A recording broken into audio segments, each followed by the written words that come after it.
Hello everybody, my name is Ann Théato and welcome to the Psychic Matters podcast, episode number 27. In this episode, I am talking to psychic medium Brian Bowles about the importance of honouring our grief, be it through a bereavement or a relationship that has been lost to you. Brian's gentle and compassionate nature, coupled with his many years of experience working in hospice and his incredible work as a psychic medium, means that he is extremely well placed to help you to come to terms with loss and to honour the process of letting go. Before I begin, just a quick announcement.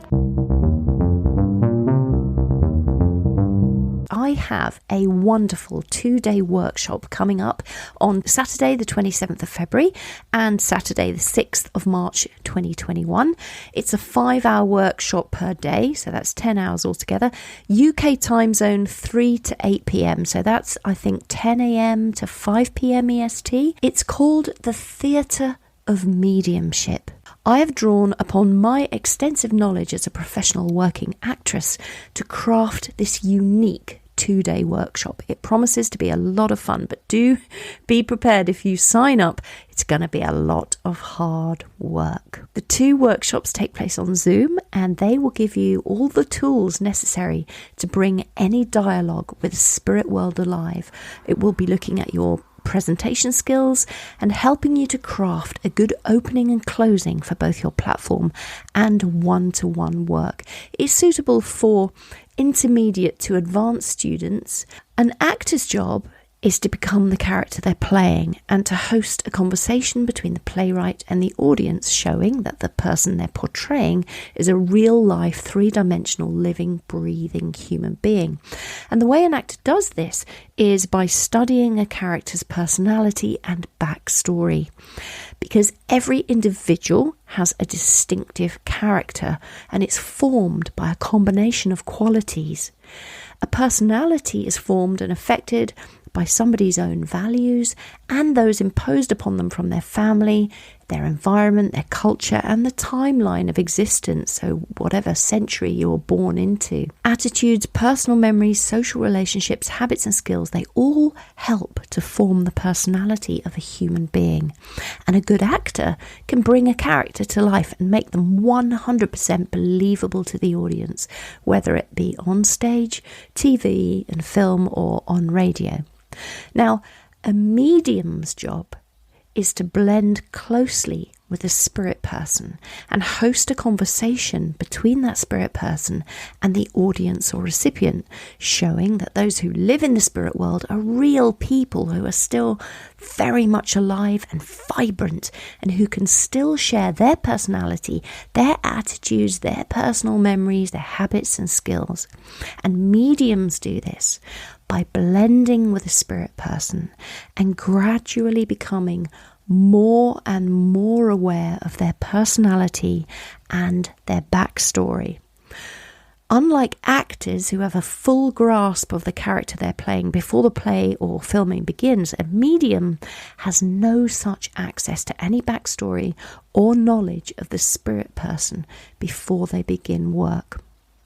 A good medium works in the moment, placing full trust in the spirit world and opening up their awareness to receive and allow information from the spirit world to touch the mind, holding an internal conversation with their spirit contact whilst also relaying what has been given by spirit to the recipient. As mediums, we have the ability to pick up information from anywhere along a fellow soul's timeline, from the life they lived on earth and from the life they are living now in the spirit realm.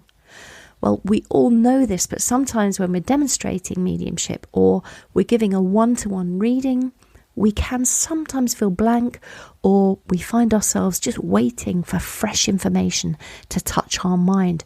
And we're not always 100% sure what sort of evidence is available to us. So that can affect our confidence and make us unsure and hesitant and doubtful.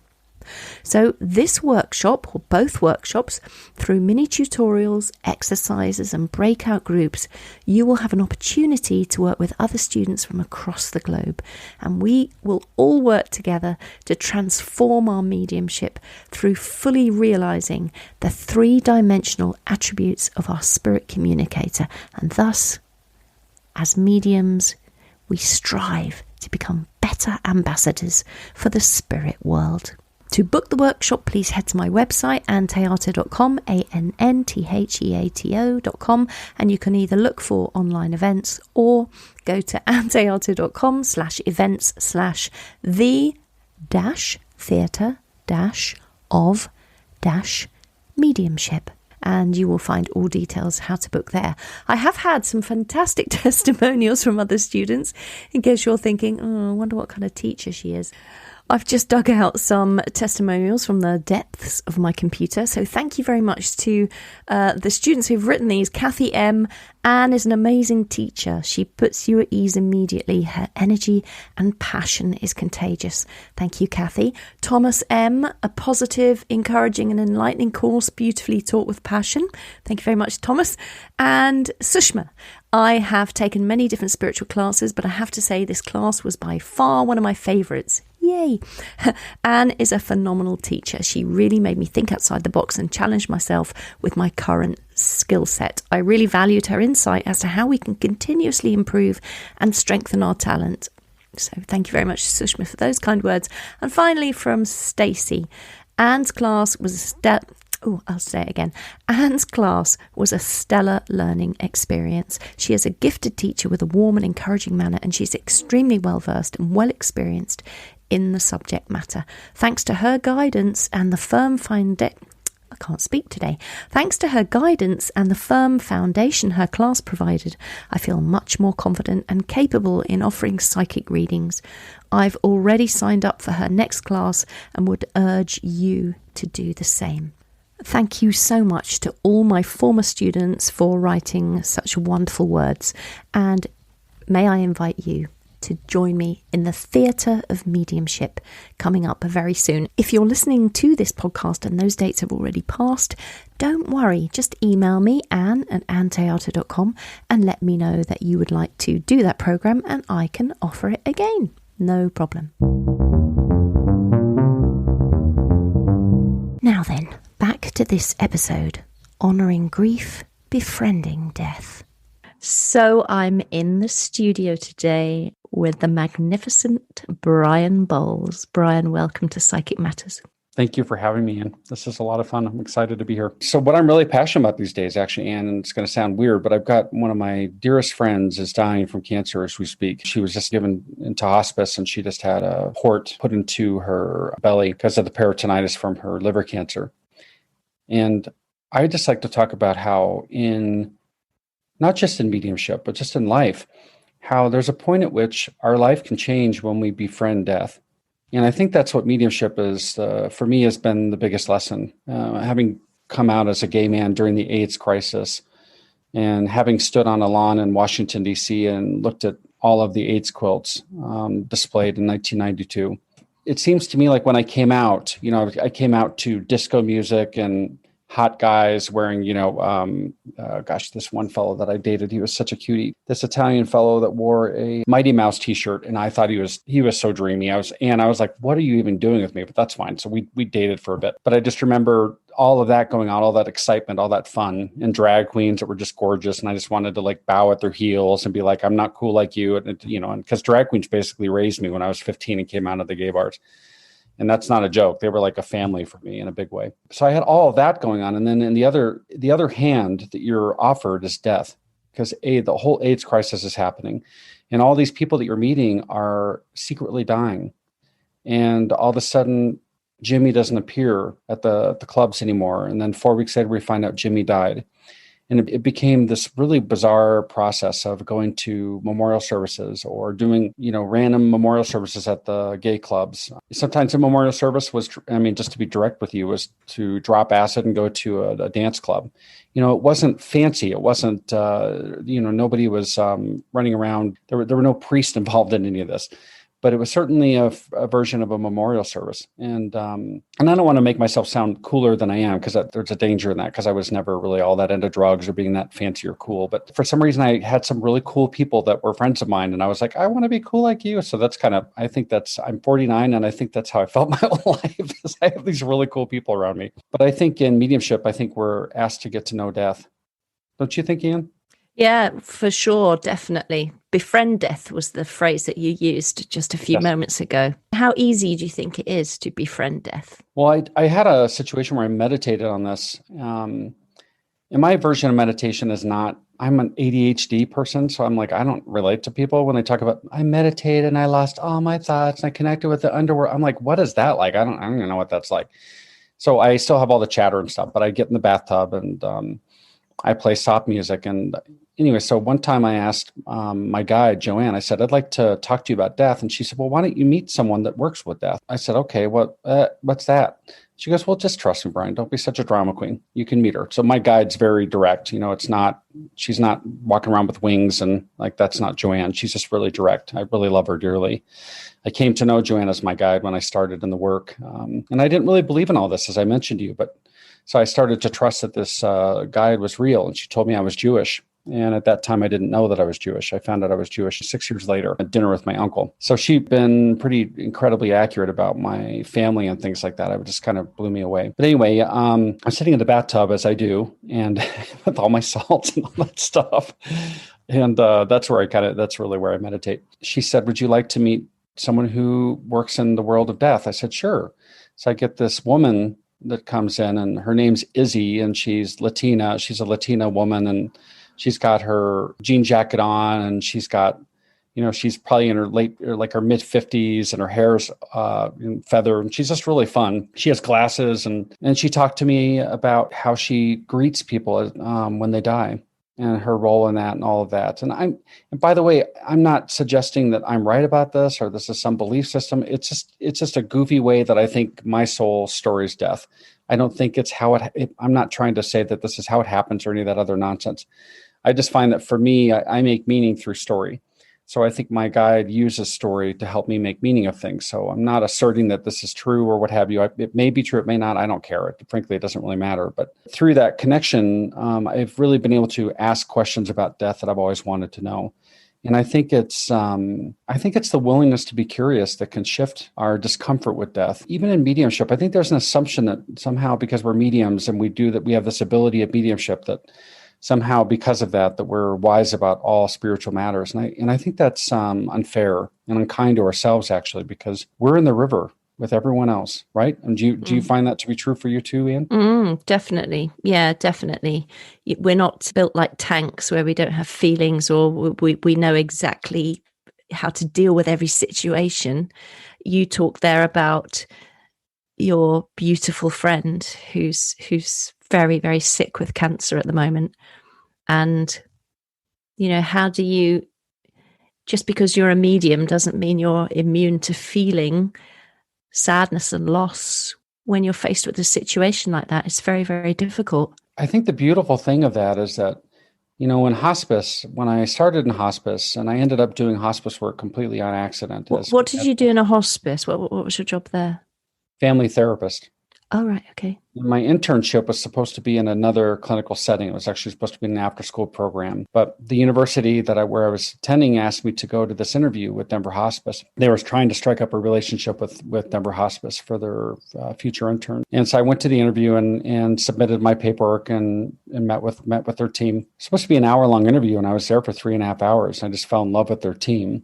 Such beautiful people. And I wound up doing my internship there. And then I wound up really defining myself clinically through the door of grief and loss. And what they say in hospice, it's a quote by Alan Wolfelt, and I love it dearly. He says, our grief never tells us what's wrong with us. It only tells us what's right with us. It tells us that we love. That's a beautiful quote. Because I think often our vulnerability, we're taught to be ashamed of our vulnerability, aren't we? In our world. Yes, we are. And I think we somehow perceive cynicism as a higher form of intellect. We kind of make cynicism a form of intelligence. And cynicism to me is just a witty way of covering up your hurt.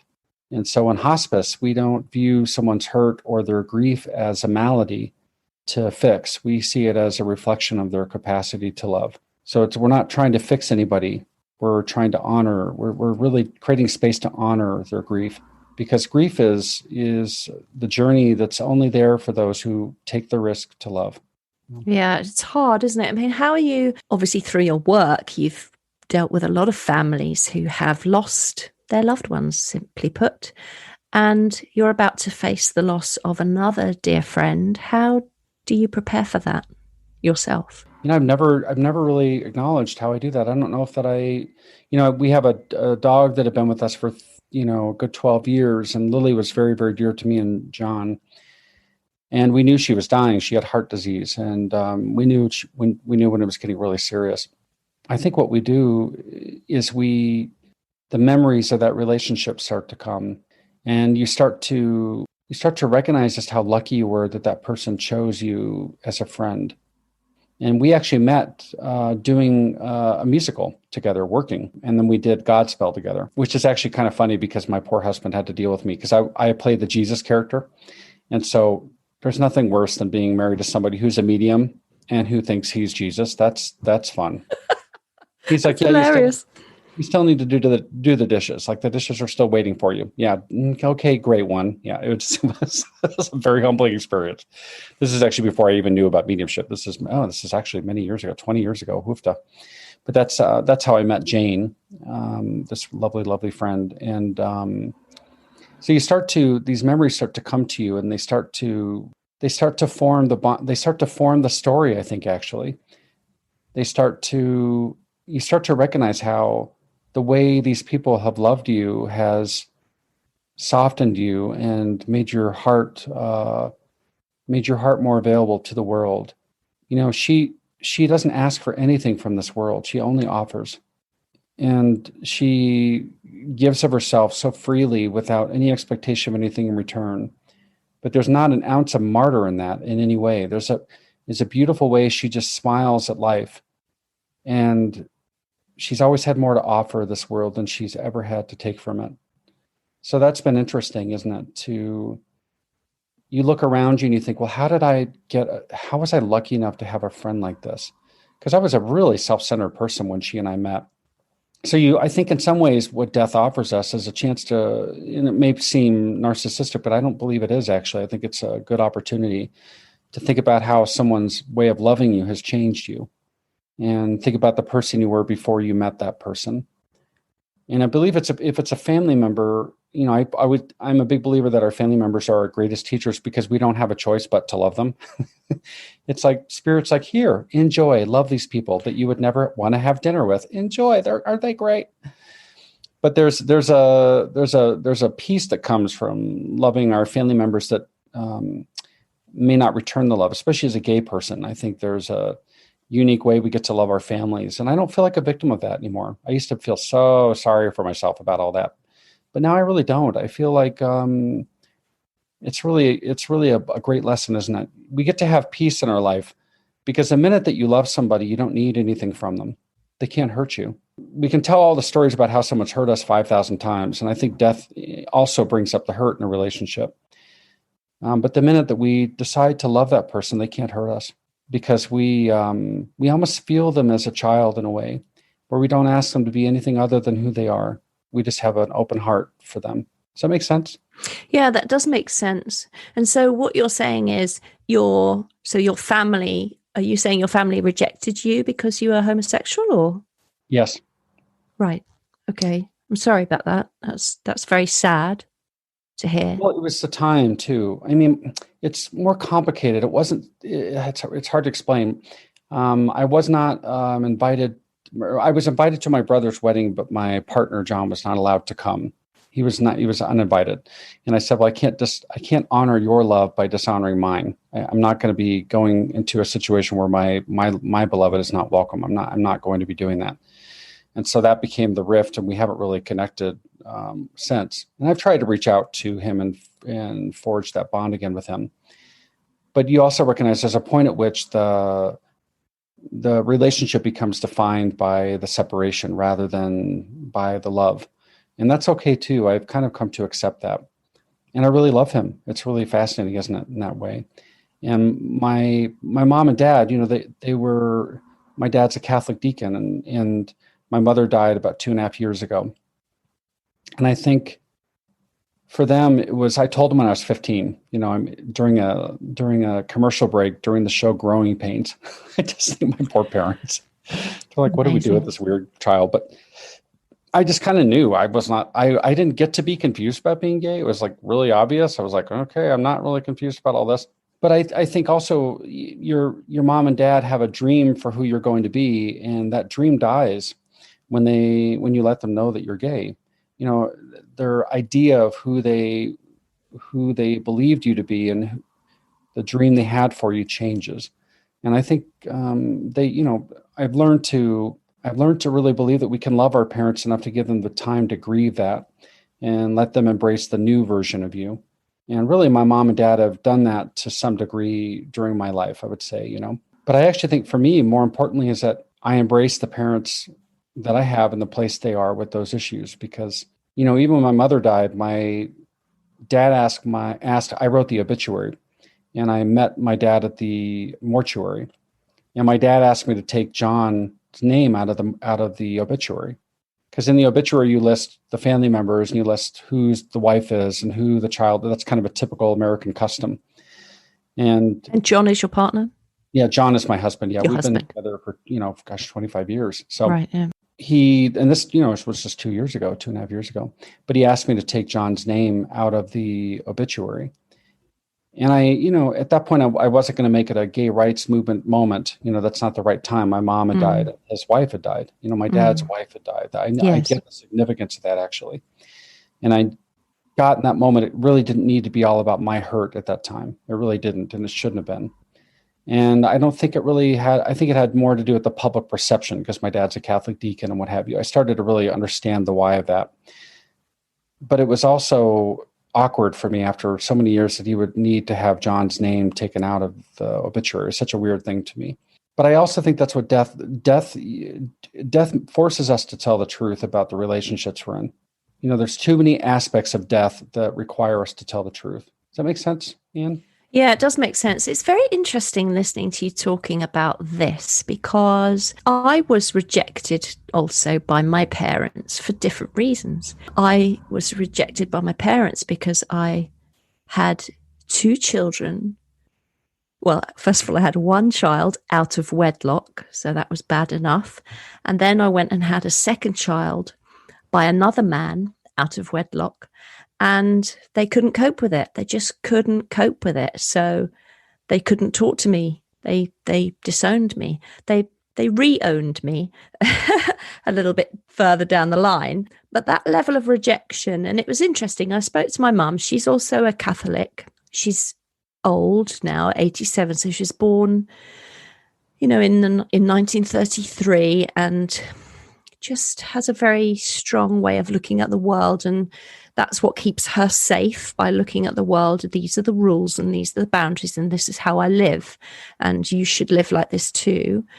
I guess there's a fear of living outside of the rules, but her dreams for me died when these things happened. For me, that was difficult for other multitude of reasons.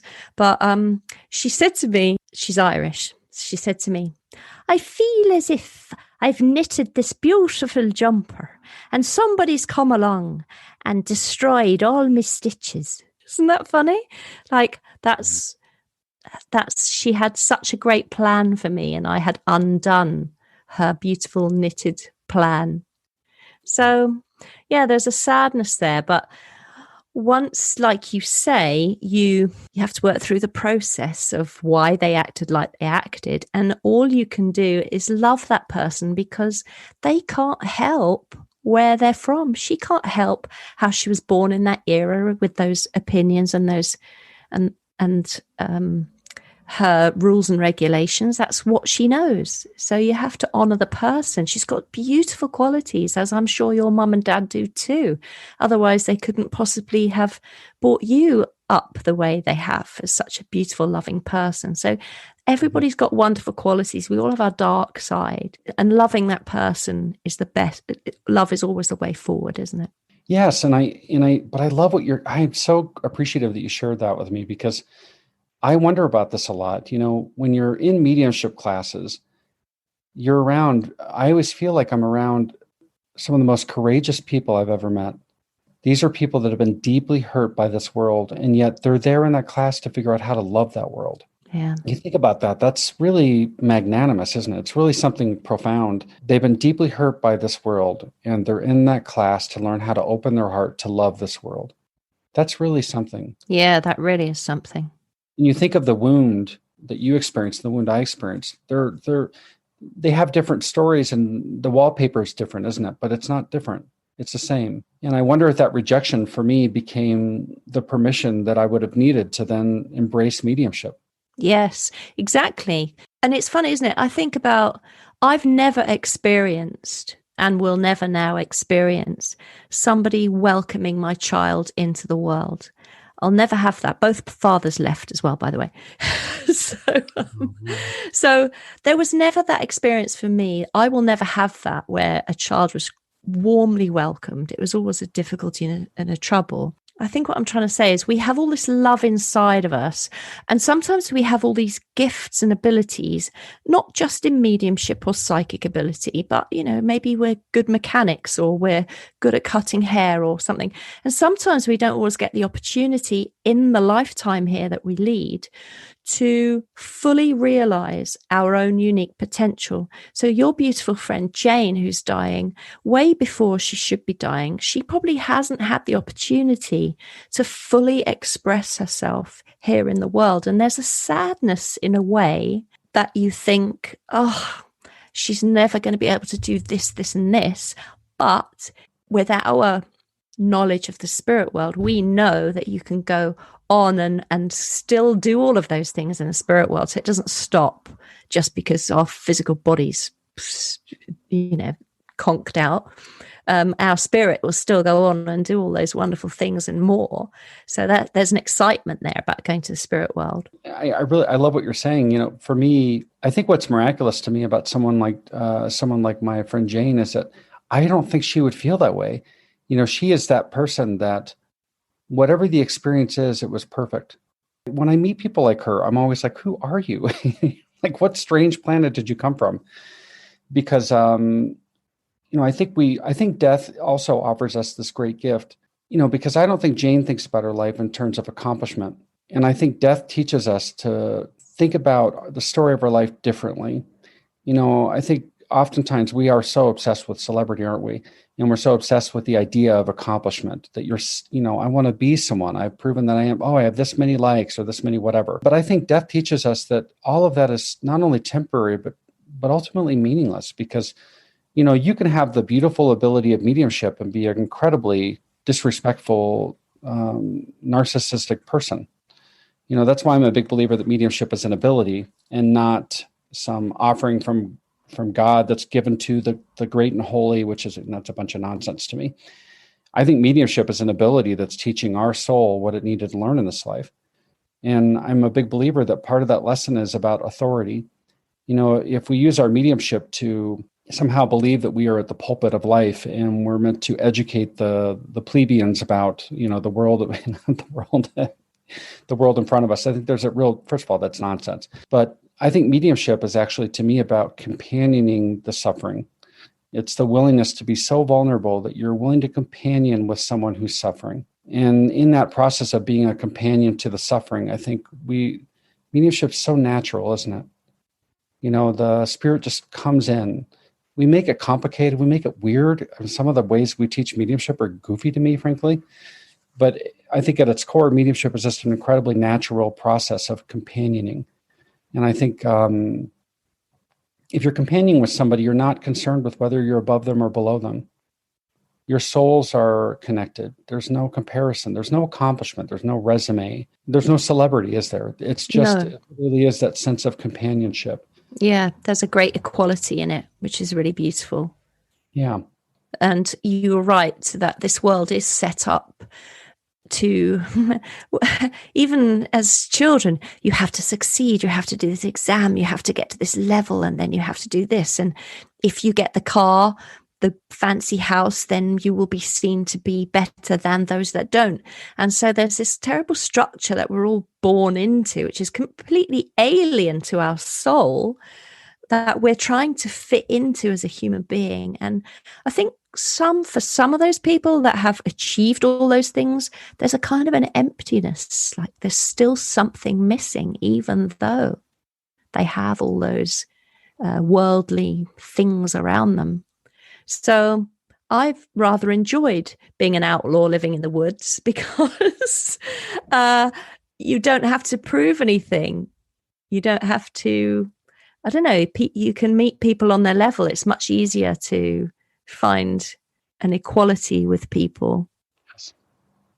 And not be so judged. So, Anne, when did after you went, because it kind of relates to in Letter to Young Medium, when I started to write that book, it was very authoritative. In fact, the first 4 kind of lessons that I wrote, I went back and revisited them. And actually, my husband is the one that said it. He said, trust your stories. He said, don't tell me how to feel about your stories. He says, I don't need you to do my work. It was so helpful for me because I had like another 2 pages per every lesson with all this grandiose blah, blah, blah about what you're supposed to take from every single story, blah, blah, blah, blah, blah. And he's like, I don't need you to really do that for me. He said, good writers trust the readers, and good writers let the readers have the experience they're meant to have with the story. I absolutely agree. And that's the book that you've written, Letter to a Young Medium, is so beautiful in its description, and you touch on so many commonalities of feeling that it really speaks to the soul and the heart.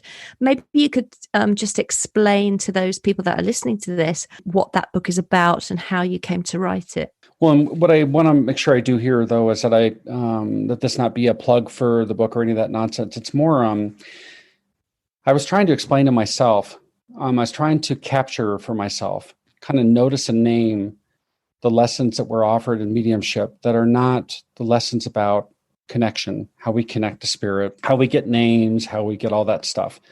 I wanted to write a book, and it was actually just an essay. I just wrote a kind of a quick essay. 2 days I wrote an essay and I put it out there. And the lessons there were just stories about mediumship. And, one was the example that I gave of working when I was a special ed teacher before I became a family therapist. I was working with a child with significant special needs, and he was not able to talk, but so I assumed he wasn't able to communicate. When I was asked to work with him 1 hour a day, he kept grabbing my finger next to my thumb. Is that the index finger? I'm not Yep. good at. Okay. He kept grabbing my index finger, and at the end of our time, he would grab that index finger. And I was doing this weird stuff where I would separate the fingers and see if he'd still grab the same finger, and he would still grab the same finger in. And what I was doing was I was actually reading a story to him on the computer, and I was staying with him while they did range of motion exercises with him on the floor. And every time I would say goodbye to him at the end of our hour, he would crumple up his face and start to cry. He gets so upset, and he grabbed my finger. And I told my director, I said, well, I don't think I'm meant to work with this kiddo. I have my master's degree, and I'm really good at supporting kids with science and math. And I was very, very impressed with myself. And she said, well, I appreciate that you feel that way, and you're going to be in there an hour a day. And so this kept going on. And she said, well, and I kept complaining, and she kept saying, you're staying. Well, there was a point at which she said, because I kept saying, an aide could do this work, it's just embarrassing, but I'll just tell the truth about myself at that time. And she said, well, I'm going to have you work with a speech language therapist because you're not trying to learn how to communicate with this young man. So I'm going to have the speech language therapist come in and work with you, basically. We're going to have the speech language therapist have extra time with you. And she said it that way on purpose to make sure that I understood that it was me that was the barrier. And I felt really misunderstood and all that stuff. It's so funny when I look back on it. But anyway, long story short, I go in and work with the speech language therapist, and she's got this way of communicating with this one hand that he could ambulate. And she had interacted like doing a circle in the palm and grabbing different fingers and all this kind of stuff. Well, at the end of the time, she grabbed his index finger and he grabbed her index finger.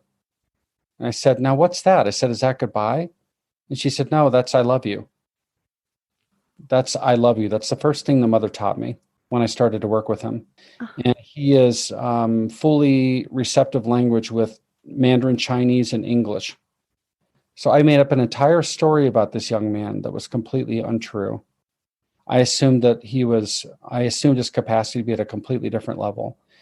And I think that's a really interesting aspect of mediumship, because it's just the present. Yeah. Not some trick or magical tool or magical anything, really. Yeah. It's the presence we offer the soul that allows the story to be told through us. It's not something magical, but it is something precious, isn't it? Yeah, it's really precious. So how did you become a medium?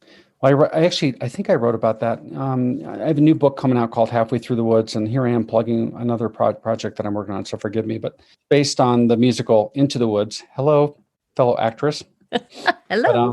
But, Halfway Through the Woods. But anyway, how I open up to mediumship, I'll give you the short version of that, is in my work in hospice, I started to have this experience of feeling the loved ones in the room with me. And I thought it was just a form of empathy, honestly. I thought it was just kind of a form of empathizing with the clients that I was working with. And then they had a medium come to the Denver hospice office through Haran McConaty, the mortuary. Deb Shepard is her name. She's a really incredible medium. And she came in with her high heels, and she's just this gorgeous, beautiful woman. I just love her. And she did a talk and what have you with our staff there. And I walked away making fun of her. I thought this is really unacceptable that we're suggesting this to our clients. We're professionals. I'm not going to be suggesting someone go talk to this woman that says she could talk to the dead. I'm not doing that. And I was making fun of it, the whole thing. And I had a colleague come into my office later, and she said, with tears in her eyes, she said, you really hurt my feelings today. I said, well, what do you mean? And she said, well, you've decided to discredit Deb when you don't know a thing about her work. She really helped me tremendously when my son died. And at the end of Deb's talk, that very first time, I forgot to tell you this part, Deb came over to me and she said, you're a medium too. You need to be doing this professionally. And I was like, oh, the crazy lady thinks I should be doing mediumship. And I just was just a jerk about it, frankly.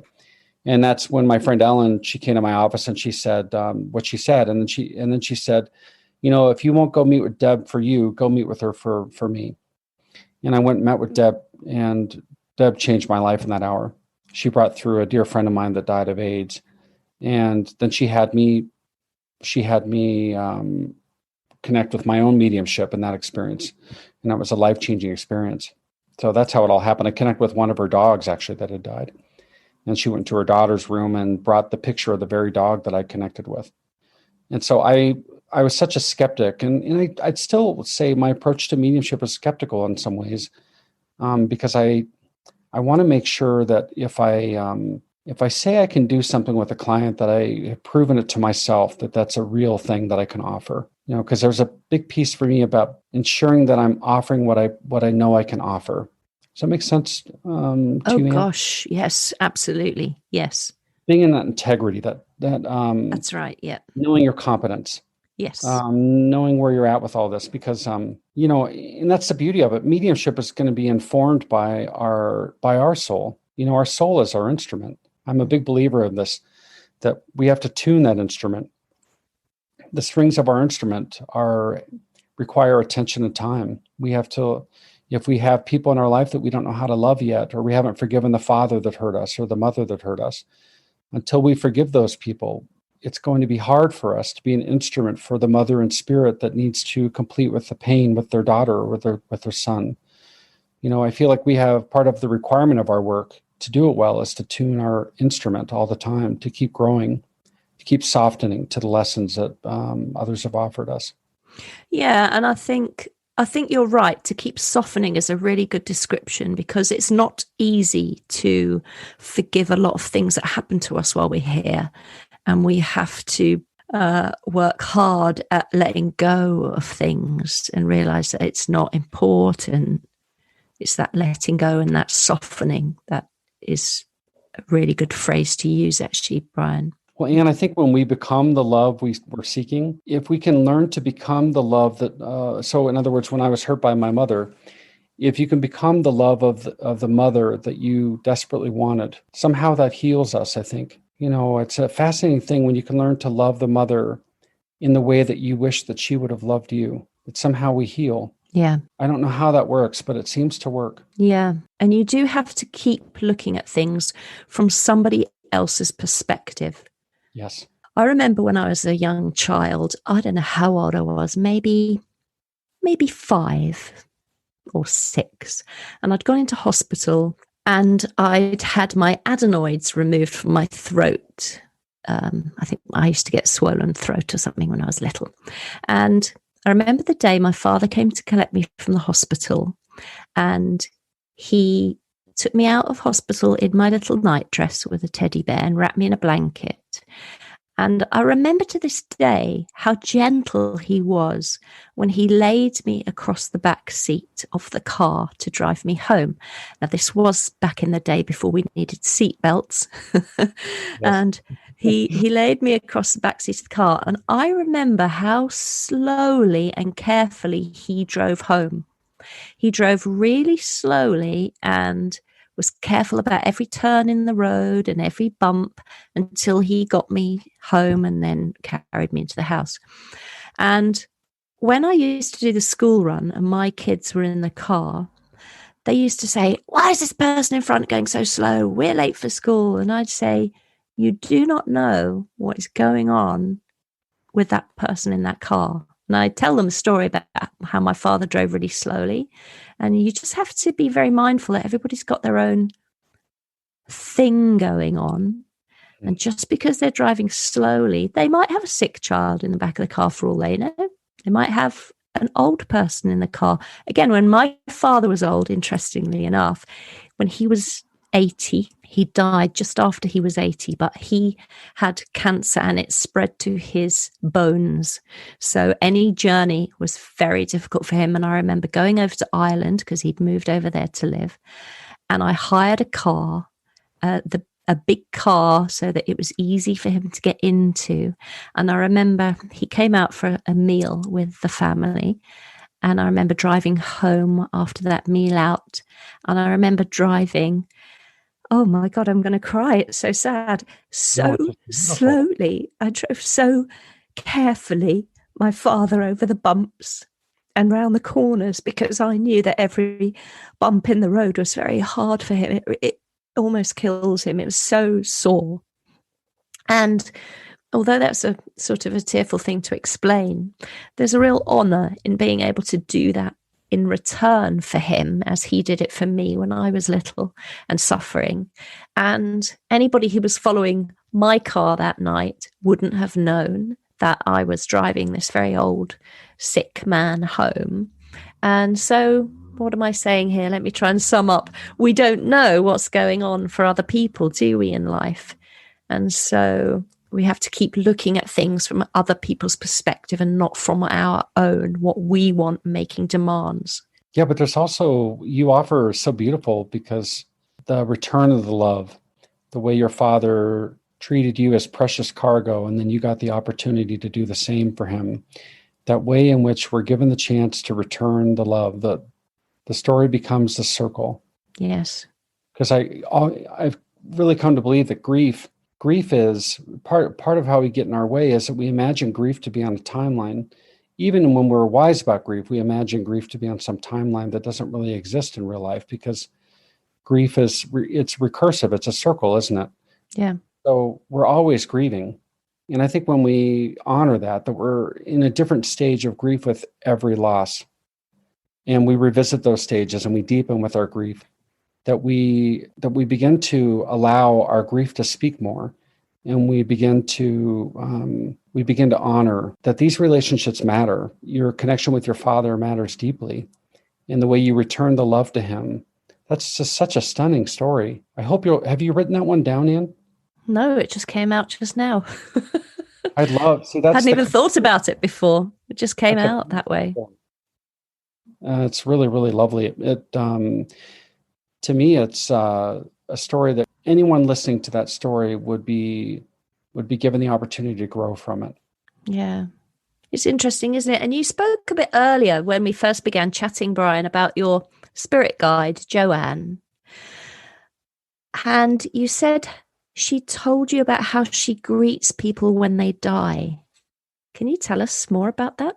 Yeah, Izzy. So Joanne introduced me to this woman, Izzy, this Latina woman with her jean jacket, and she's just got this really, really fun personality. And Izzy is in spirit. Yeah, Izzy. Yeah, exactly. Izzy is the kind of spirit that works in the world of death, and the way she explains it to me is that she said to me, I had a really difficult reading one time with the family. I won't go into a lot of details because I don't want to make sure that they're not able to be identified, but just to say that it was a murder kind of situation, and it was a very painful way in which somebody would, just a very, very painful story that this family was enduring. And after that, I'll sometimes go to Izzy to get guidance or just to be seen, I think, because sometimes I don't love my job. I think every medium could say that. We're not a victim of our work, but sometimes I don't love my work because we're invited into places that I feel like an interloper at times. I feel awkward being in some of these hard spaces that these families have to walk in. And I try to be very, very thoughtful and intentional when I'm in those spaces, but it impacts us, doesn't it? When someone dies for murder, it's a very devastating thing. And Izzy said to me, she said, Brian, your soul never hits the ground. She said, I'll be there to catch you. Someone is there to catch the person that's dying. Someone is there to help them stand and feel their feet on the ground. And when they become aware that they are the spirit again, when they become aware that there's a part of us, she said, there's a part of us that never dies. There's a part of us that can never be hurt or damaged or changed in any way. And I just love that intention. I love that idea. And so I think the way that when Joanne introduced me to this woman, Izzy, and again, as I mentioned, I'm not standing on any kind of, I don't want to stand and say that this is true or what have you, but it's my truth. It's my belief for myself that's served me. And so I'll go to Izzy when I have complicated situations. And Izzy basically, how she explains it is that she gets the beautiful job and the beautiful task of receiving the person so that their feet never hit the ground. She's there to catch them. And that's just given me a great sense of peace. That's beautiful, isn't it, to know? Yeah. Because I still think there's the human mind is fascinating, isn't it? The human mind will say, well, my loved one needs to be guided after they die. And all these, I can't, I don't have it all figured out. I'm not the authority, but that just doesn't make a lot of sense to me. But doesn't mean I'm right about that either. I think mediumship, it's a miracle, isn't it? It changes how we live, doesn't it, Ann? Knowing that we live on, knowing that our life has meaning, and that it wasn't all about becoming successful in the traditional sense. That it was actually about softening our instrument. It was actually about learning how to be present to another's suffering, about how to find equanimity with every soul we encounter. It's an interesting thing to recognize that our life has meaning and that we continue on. That actually we're borrowing. I feel like sometimes I kind of imagine that I'm borrowing the shoes of this person named Brian, and that I'm this character, this person for this lifetime. And some people will love that character, some people hate that character, some people will not care about that character. But in that life, I have a responsibility to do the very best I can to take the risk to live the life as this person and to allow that life to unfold, to let that story be what it's meant to be, and to have the courage to allow the story to advance, even when I'm scared or even when I'm frightened. I can always go back to trusting that I'm more than my name. I'm more than my lifetime. I'm more than my accomplishment. It's really, I think as mediums, we're really very blessed in that way because it's proven to us in a way that's unquestionable. Mediumship makes the life after this life unquestionable. Yeah, it really does. And I think as an actress myself, in my history going back, as you know, I was a performer and never really hit my stride with it, was never really got to where I really would have loved to have been. And I used to really be so upset about that because I know I've been given the talent and the gifts to, and had I known the right people, if I still knew the right people, doors might open and things might happen. But I'm also okay with that not happening now because I see that as a very one lifetime viewpoint. And I think I said it already earlier in the interview. I'm quite happy to go over to the spirit world and carry on with those same gifts and exploring them over there, or perhaps in the next lifetime or the next lifetime. That's fine by me. And it has redefined, because that is my belief, it's redefined how I live now. So I don't have to go and get upset or depressed or sad. I now live a much more joyous existence. And my theatre became the interior of the car when I drove my kids to school. I would put on funny voices. I would entertain them. It didn't matter if it wasn't to an audience of, several hundred in a theatre.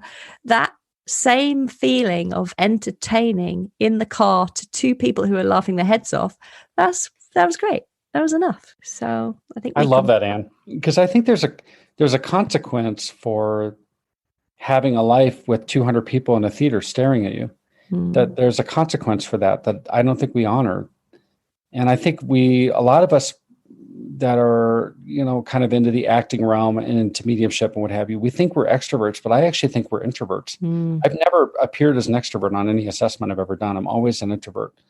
So I think there's a way in which mediumship would probably not have happened if you were living that extroverted life and the world outside of you was telling you whether or not you were valuable.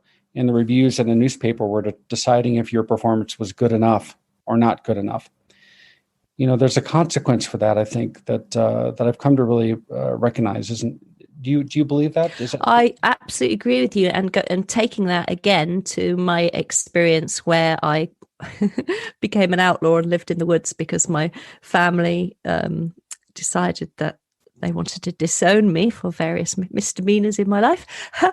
If that hadn't happened, that was a real blessing for me. Didn't feel it at the time, I can assure you, but it was a real blessing because through that, I had a whole load of various different experiences that made me so empathic to other people and made me look at other people's stories so much more, which I would not have had the ability to look at life in such depth if that suffering hadn't happened to me.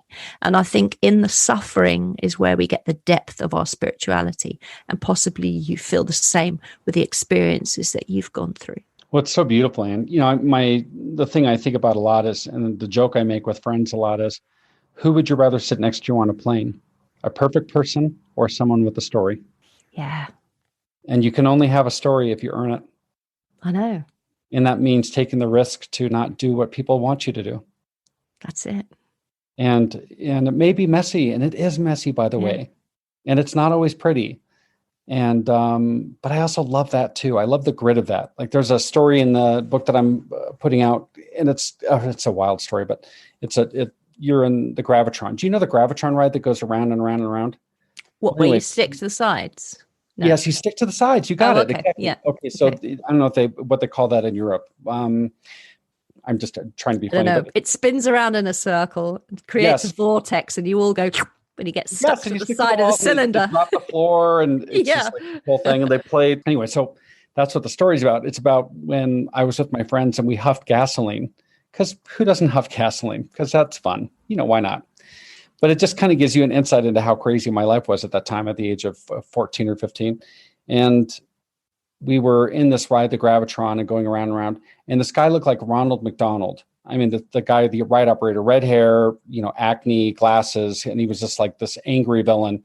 And he was kind of a bully kind of guy. I'm sure he'd been bullied. I'm sure that's why he was that way. But he, was screaming out on the announcer thing. He said, "I'm not going to stop the ride until you admit, until those of you admit that you're fags, raise your hands. And, of course, we're all sticking to the wall, so raising our hands would be impossible. So it was just like him being well, I was feeling a little nauseous and I lost it. I actually vomited. And then what happens in a vortex like that, if you vomit, everyone else does too, because it's really disgusting.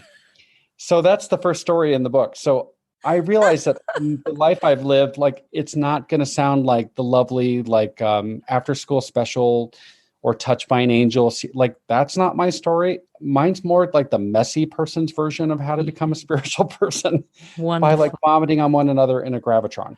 Because there was like a moment where when I revisited that story, there was just a moment where I was thinking, of course I was in a gravitron vomiting on everyone and everyone was vomiting on me. And of course that makes sense because we're all in it together, aren't we? Yes. I love the image. We are. I love the idea that we're all in this together, even when we think we aren't. And the pandemic is a great lesson in that, isn't it? What we do on a daily basis impacts our neighbor. That's so interesting because in my mind, I get this picture that used to be pinned up in our church hall when I was a kid, which was of God. It was a black and white sketch and it was God with a big beard and he had two big knitting needles and he was making this knitted fabric or knitted item and it was people's faces. So he was knitting all these different people and they were all together in this knitted, they were the stitches in the fabric of the community that he was knitting. And how interesting I should have that vision when I said my mother's description of me was how she felt that she'd knitted this beautiful item and someone had come along and undone all the stitches. But actually, if you look at it differently, if I look at it in a different way, actually part of my having that experience was to bring a community of people together, was to knit people together and to understand how important community is and how we impact each other's lives. It's fascinating, isn't it? Well, if you take away any of the ways in which you've been hurt, you're no longer you. Yeah. True. And I think also we don't talk enough about this, but if we take away the ways in which we've hurt others, we're often more comfortable talking about the ways in which the world has hurt us. But it's also wise, I think, and true to spend time talking about the ways in which we've hurt others, because we're imperfect, aren't we? Yes. And we're going to fail at loving all the time, and giving ourselves permission to tell that truth and tell the truth of that, tell the story of that reminds us that, like you said, it's a constant process. Just that image is so powerful. That idea of knitting. That we're knitting the fabric of our experiences into this new blanket of our soul, like this new version of who we are. Yes. That's such a powerful image you have, Ann. I think that's gorgeous. I'm going to steal it and say it's mine now forever. You can have it. It's yours. No, I'm totally joking with you. Because I've never picked up knitting needles in my entire life. But my husband does. When he gets stressed out, I can always tell he's stressed out because he'll pull out the knitting and it'll be on the side of him and he'll be knitting. And I'm like, you doing okay, dear? Is everything working out for you? Yeah. Do they clack really loudly, the knitting needles? Depending on how cross he is.